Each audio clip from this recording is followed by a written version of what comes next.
नमस्कार दोस्तों, फिर से स्वागत है आपका मेरे YouTube चैनल पे।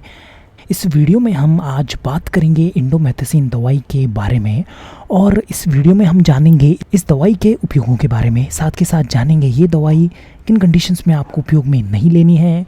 इसके साथ जानेंगे इसकी डोज के बारे में और इस दवाई को लेने के बाद में क्या क्या साइड इफ़ेक्ट्स आपकी बॉडी में देखने को मिल सकते हैं। और भी बहुत जानकारी हम इस वीडियो में जानेंगे इस दवाई के बारे में, इसलिए इस वीडियो को आप बिल्कुल आखिरी तक देखना। और आपने मेरे चैनल को सब्सक्राइब नहीं किया है तो प्लीज़ अभी सब्सक्राइब करें और इस वीडियो को ज़रूर लाइक करें।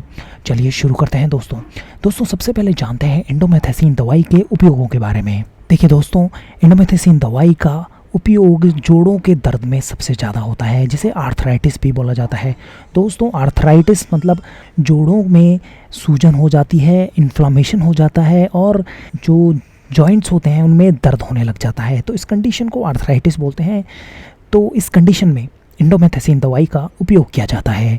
इसके अलावा दोस्तों एनकेलाइजिंग स्पॉन्डिलाइटिस में भी इस दवाई का उपयोग किया जाता है। दोस्तों ये भी एक हड्डी की बीमारी होती है जिसमें दर्द होने लग जाता है, जकड़न होने लग जाती है। तो ये जो दवाई होती है दर्द में आराम देती है और जो इन्फ्लामेशन है उसे कम करती है। इसके अलावा दोस्तों आईवी इसका उपयोग किया जाता है, इंट्रावेस्कुलर, जो कि डायरेक्ट खून की नलियों में ये दवाई भेजी जाती है। दोस्तों पीडीए क्लोजर में इसका जो उपयोग है वो किया जाता है। दोस्तों पीडीए पेटेंट डक्टस आर्टेरियोसिस बोला जाता है। इस कंडीशन में क्या होता है, जो बच्चे होते हैं, न्यूनेट्स होते हैं, जो बिल्कुल अभी जन्मे ही होते हैं, उनमें एक एबनॉर्मलिटी होती है। उस कंडीशन में जो ब्लड वेसल्स होती हैं उनको ये दवाई कॉन्स्ट्रक्ट करती है और जो ब्लड वेसल्स होती है उनका प्रॉपर जो क्लोज़र होता है वो ये दवाई जो है इंड्यूस करती है। तो इस कंडीशन में भी इस दवाई का उपयोग किया जाता है इंडोमेथसिन का। दोस्तों अगर हम बात करें क्लास की, तो ये दवाई NSAIDs कहलाती हैं, जिसे non steroidal anti inflammatory drugs भी बोला जाता है।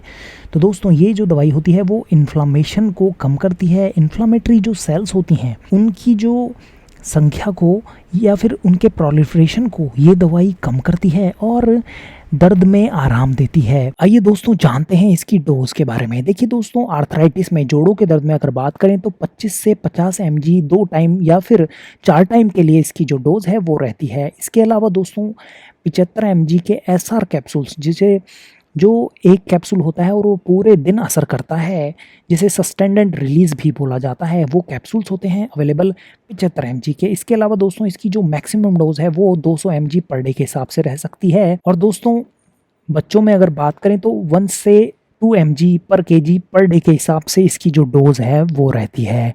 दोस्तों आईवी इंजेक्शन की अगर बात करें न्यूनेट्स में तो 0.2 mg पर kg का जो इसका इंजेक्शन है वो लगाया जाता है। दोस्तों अगर हम बात करें मार्केट में अवेलेबिलिटी की, तो कैप्सूल्स अवेलेबल होते हैं 25 mg, 50 mg और SR कैप्सूल्स जो कि 75 mg, और सस्पेंशन भी अवेलेबल होते हैं जो कि 25 mg 5 ml के अंदर अवेलेबल होते हैं। और इंजेक्शन जो है वो 1 mg का जो है अवेलेबल होता है मार्केट में। देखिए दोस्तों, इस दवाई को लेने के बाद में एक चीज़ का ध्यान में रखना बहुत ज़रूरी है कि जिसमें किडनी की डिजीज़ हो रही है किसी पेशेंट में, तो इस दवाई का उपयोग आप ना करें, क्योंकि हो सकता है कि वो जो कंडीशन है वो काफ़ी बिगड़ जाए।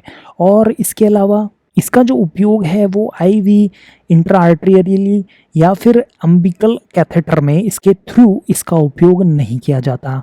और इस दवाई का उपयोग खाना खाने के बाद ही करें। इससे क्या होता है, जो पेट में जो साइड इफ़ेक्ट्स हैं वो कम देखने को मिलते हैं। आइए दोस्तों जानते हैं इसके कॉन्ट्राइंडिकेशंस के बारे में। इन कंडीशंस में आपको ये दवाई उपयोग में नहीं लेनी है।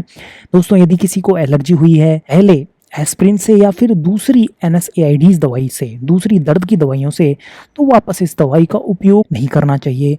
इसके अलावा दोस्तों यदि किसी को ब्लीडिंग हो रही है एक्टिव, तो भी इस दवाई का उपयोग नहीं करना चाहिए, क्योंकि हो सकता है ये दवाई जो है ब्लड को और पतला कर दे और ब्लीडिंग जो है वो ज़्यादा हो। और दोस्तों ऑपरेशन के बाद जो दर्द होता है उस कंडीशन में इस दवाई का उपयोग नहीं किया जाता।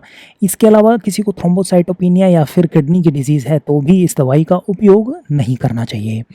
आइए दोस्तों जानते हैं इसके साइड इफ़ेक्ट्स के बारे में। देखिए दोस्तों, डिजीनेस, हेडेक या फिर टिनिटस या फिर गैस्ट्रोइंटेस्टाइनल ब्लीडिंग या फिर नोजिया, वोमिटिंग्स डायरिया किसी किसी पेशेंट में देखने को मिल सकता है। ऐसा नहीं है हर पेशेंट में ये सारे साइड इफ़ेक्ट्स देखने को मिले, किसी किसी पेशेंट में ये सारे साइड इफ़ेक्ट्स देखने को मिल सकते हैं। इसलिए इस दवा का उपयोग आप डॉक्टर की सलाह से ही करें। देखिए दोस्तों, यदि आप एस्पिरिन ले रहे हैं या फिर दूसरी कॉर्टिकोस्टेरॉइड दवाइयाँ ले रहे हैं, तो इस दवाई का उपयोग आप डॉक्टर की सलाह से ही करें, क्योंकि हो सकता है इसके जो साइड इफ़ेक्ट्स हैं वो ज़्यादा देखने को मिले। इसके अलावा दोस्तों, जो एंटी हाइपरटेंसिव दवाइयाँ होती हैं या फिर डायूरेटिक दवाइयाँ होती हैं, उसका जो इफ़ेक्ट है इस दवाई की वजह से कम हो सकता है।